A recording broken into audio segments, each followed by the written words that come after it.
Hey everyone, hope all is well. I wanted to go over, or I want to go over an assignment that I would like for you guys to work on. It pertains to what we've been doing. So this particular assignment, it is involving mapping polygons onto itself, hence the name or the title of the assignment. For the first part, you have to determine whether the shape will be mapped onto itself after doing these transformations, or will not be mapped onto itself after doing these transformations. For example, for this question, it says, which transformation will not carry the rectangle below onto itself? Well, what does that mean? So let's go through the answer choices. For answer choice number one, it says a rotation of 180 degrees clockwise. So remember, for 180, it doesn't matter if you're going clockwise or counterclockwise, but they say clockwise is going to be the same as counter. So if you rotate this point 180 degrees counterclockwise, that means we're going to the right, right? And this point right here is 6, comma 5. So if you turn your page 290-degree rotations, you should realize that is going to end up right here. All right, so this point, let's call this A, will land literally right here. So that would be like A prime. All right, so it's still, nothing moved, but the square, the rectangle itself did not move, right? It stayed in the same position, and that's what you want. But let's see if this point also accomplishes the same thing.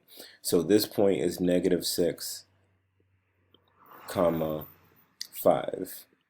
If you rotate your paper 290-degree rotations to the right, you're going to realize that it's going to end up right here. So basically, the rectangle is going to stay in the same place. So for this answer choice, the rectangle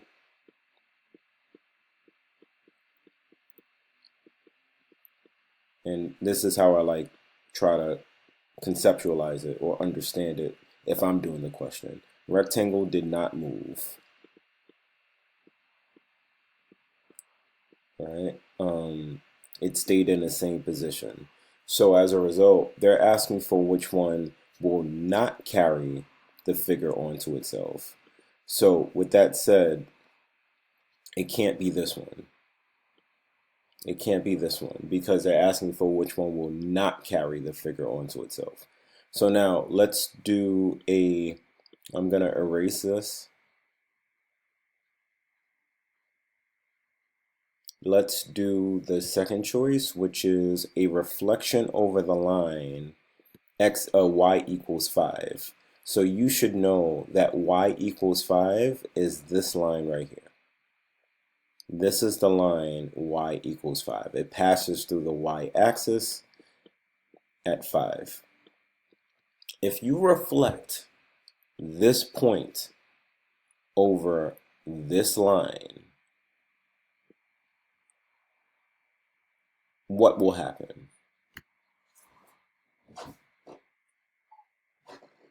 So it's going to end up the same distance. So 1, 2, 3, 4, 5, 6, 7, 8, 9, 10 is going to end up 10 units up in the opposite direction. 1, 2, 3, 4, 5. And yes, we're going to end up off the grid.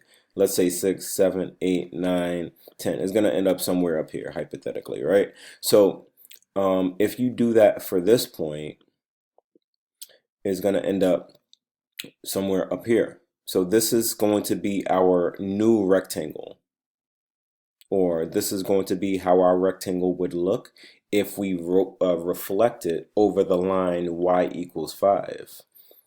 So the question to ask yourself, did it stay in the same position? And the answer is no. It clearly moved, right? Like it did not stay in the same spot. So as a result, we are going to select choice number 2 and press submit. And as you can see, that's the reason why. So notice how it does the reflection for you. And I want you guys to also look at what happens when you reflect it. And if you're unsure about the other answer choices, please click show animation, and it's gonna actually do it for you. So if you reflect this rectangle over the line y equals 0, that's the green line, the green dotted line. That's going to end up in this, the rectangle will not move. If you do the same thing for 180 degrees and turn it, so they're doing it for you, that's how it's going to look. And if you do the same thing over a reflection over the y-axis, that's how it's going to look. So please pay attention to this, especially if you're not too sure about it. And yeah, that's pretty much it for this part. So please do this section first, and then I'll create another video for the other sections. Thank you.